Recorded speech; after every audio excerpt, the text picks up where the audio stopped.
తీర్థయాత్రలు ప్రేక్షకులకు గౌరీశంకరుని యొక్క పరిపూర్ణ అనుగ్రహ కటాక్షాలు సదా సర్వకాలాలు ఉండాలి అని అపేక్షిస్తూ ఈనాడు అమ్మవారికి సంబంధించినటువంటి వైభవాన్ని గురించి చెప్పుకోవడానికి మనం పూనుకుంటూ ఉన్నాం. ఆ భగవతి రాజరాజేశ్వరి జగత్తుల యొక్క సృష్టిని చేసేందుకోసమై ఆమె సంకల్పించి బ్రహ్మను, విష్ణువును, శంకరుడిని ముగ్గురిని కూడా తన శరీరంలో నుండే సృష్టించినది. బ్రహ్మకు సృష్టి కార్యాన్ని అప్పజెప్పినది, విష్ణుమూర్తికి పరిపాలనా సంవిధానాన్ని అప్పజెప్పినది, శంకరునికి సంహార కార్యాన్ని అప్పజెప్పినది.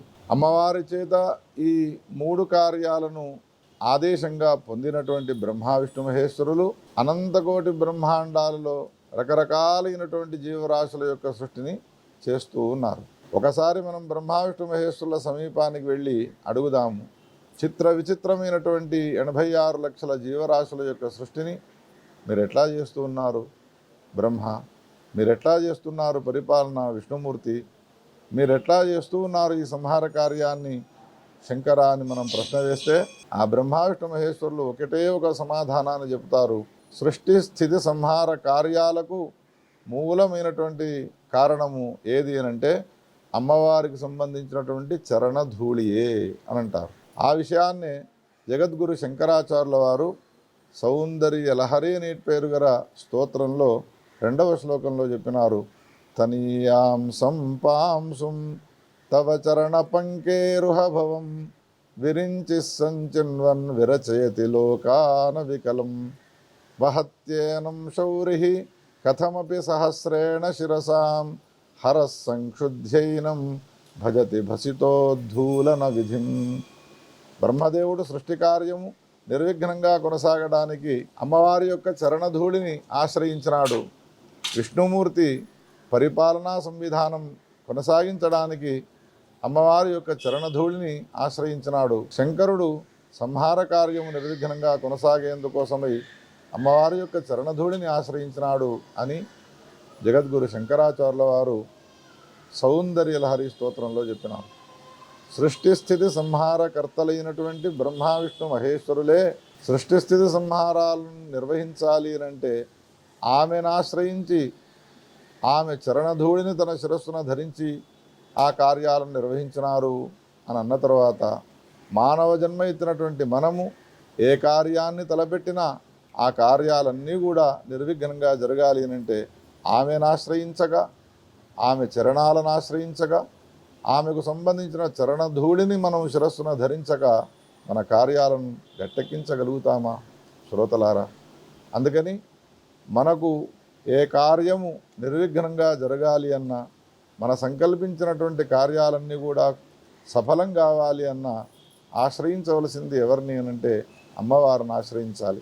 అమ్మవారి అపార వైభవాన్ని వర్ణించే కథలతో కూడుకున్నటువంటి పురాణాన్ని రచించి వ్యాస భగవానుడు అష్టాదశ మహాపురాణాల్లోనే గొప్పనైనటువంటి పురాణముగా రచించినటువంటి పురాణ రాజమే దేవీ భాగవతం. ఆ దేవీ భాగవతంలో కృత, త్రేత, ద్వాపర, కలియుగములనేటువంటి 4 యుగాల్లో కూడా ఏ యుగములో ఎవరు పుట్టి వాళ్ళ కార్యాలను నిర్వహించుకోవడానికి అమ్మవారిని ఆశ్రయించినారో వాళ్ళకందరికీ సంబంధించినటువంటి కథలను గురించి వర్ణించినాడు. ఉదాహరణకు త్రేతాయుగంలో శ్రీరామునికి సంబంధించినటువంటి జననం జరిగినది అని మనందరము తెలుసుకున్న వాళ్ళమే. దశరథునికి సంతానం లేని సమయంలో దశరథుడు పుత్రకామేష్టి యాగాన్ని చేసి రాముణ్ణి, లక్ష్మణుణ్ణి, భరత శత్రుఘ్నులను పుత్రులుగా పొందినారు. రామలక్ష్మణ భరత శత్రుఘ్నులు కాలాంతరంలో పితృవాక్య పరిపాలన నిమిత్తమై రామలక్ష్మణులు ఇద్దరూ కూడా అరణ్యానికి వెళ్ళిన సమయంలో రావణాసురుడు సీతాదేవిని అపహరిస్తాడు. సీతాదేవి జాడను కనుగొనడానికి అన్వేషిస్తూ ఉన్న సమయంలో ఎంతో బాధను పొందుతూ ఉంటాడు రామచంద్రుడు. నాకు సీతావియోగం జరిగినది, ఇటువంటి వియోగము జగత్తులో ఎవరికీ జరగకూడదు, అటువంటి ఎవరికీ జరగకూడనటువంటి వియోగాన్ని నేను పొందినాను అని దుఃఖాక్రాంతుడై విలపిస్తూ ఉన్న సమయంలో సమీపంలో ఉన్నటువంటి లక్ష్మణుడు ఎన్నో ఓదార్పుతో కూడుకున్నటువంటి మాటలను చెప్పుతూ ఊరడింపజేస్తూ ఉంటాడు. ఇంతలో నారదుడు ఆ సమీపానికి వస్తాడు.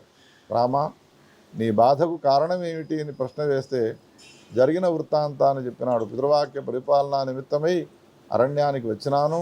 ఎవరో నా సీతాదేవిని అపహరించినారు. ఆమె అన్వేషణలో ఉన్నాను. అసలు నా సీత మళ్ళీ నాకు దక్కుతుందా? సర్వజ్ఞుడైనటువంటి బ్రహ్మర్షివైనటువంటి నారదుడైన నీవు నాకు ఏదైనా ఒక మార్గాన్ని ఉపదేశం చేయవయ్యా అని ప్రార్థించిన సమయంలో, రామ, అనంతకోటి బ్రహ్మాండ జనని భగవతి రాజరాజేశ్వరి అందరికీ ఉన్నటువంటి దుఃఖాలను పోగొట్టేందుకోసమై అవతరించినటువంటి ఆ భగవతి ఉంటూ ఉండగా ఇట్లా బాధపడుతూ కూర్చోవడం సమంజసమేనా? రేపో మాపో ఆశ్వీజ మాసానికి సంబంధించిన నవరాత్రులు రాబోతూ ఉన్నాయి. ఈ 9 రోజులు నీవు నియమపూర్వకముగా అమ్మవారికి సంబంధించినటువంటి దేవి నవరాత్రులను గనుక నీవు చక్కగా ఆచరించినావు అనంటే నీకంతా కూడా మేలు జరుగుతుంది. పోగొట్టుకున్నటువంటి సీతాదేవిని పొందడమే కాదు, లోక కంటకులైనటువంటి భూమికి భారముగా అవతరించినటువంటి ఏ రావణ కుంభకర్ణాదులు ఉన్నారో వాళ్ళందరినీ కూడా నీవు సంహరించే సామర్థ్యం గలవాడవుతావయ్యా అనే ఉపాయాన్ని చెప్పగానే నారదుని ద్వారానే ఆశ్వీజ శుద్ధ పాడ్యమి నుండి మొదలుకొని నవమి పర్యంతము అమ్మవారికి సంబంధించినటువంటి నవరాత్రులను ఆ అరణ్యంలోనే అత్యంత వైభవంగా తనకున్నటువంటి శక్తిని అనుసరించి ఉపవాస వ్రతాలతో కూడుకున్నటువంటి వాడి రామచంద్రుడు లక్ష్మణునితో కూడుకొని ఆచరించినాడు. నవమి నాడు ఎప్పుడైతే పూర్ణాహుతి కార్యక్రమాన్ని చేసినాడో, పూర్ణాహుతి హోమగుండంలో నుండి పూర్ణాహుతి కాగానే ఆ యజ్ఞగుండంలో నుండి భగవతి రాజరాజేశ్వరి ప్రత్యక్షమైనది. హే రామా, నీవు చేసినటువంటి వ్రతానికి నేను చాలా సంతుష్టాంతరంగా నేనాను.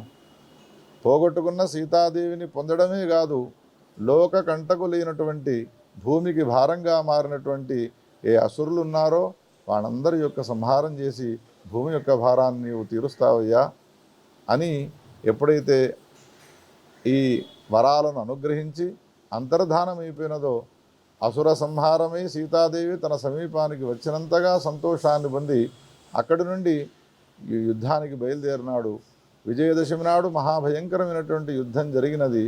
విజయాన్ని పొందినటువంటి వాడై ఆయన విమానం ఎక్కినటువంటి వాడై పుష్పక విమానంలో అయోధ్యానగరానికి వచ్చి అయోధ్యానగరంలో సుప్రతిష్ఠితుడై 12,000 సంవత్సరాలు రాజ్యాన్ని నిష్కంటకంగా పరిపాలించినాడు అనేటువంటి వృత్తాంతాన్ని త్రేతాయుగానికి సంబంధించిన విషయాన్ని గురించి వర్ణించినాడు.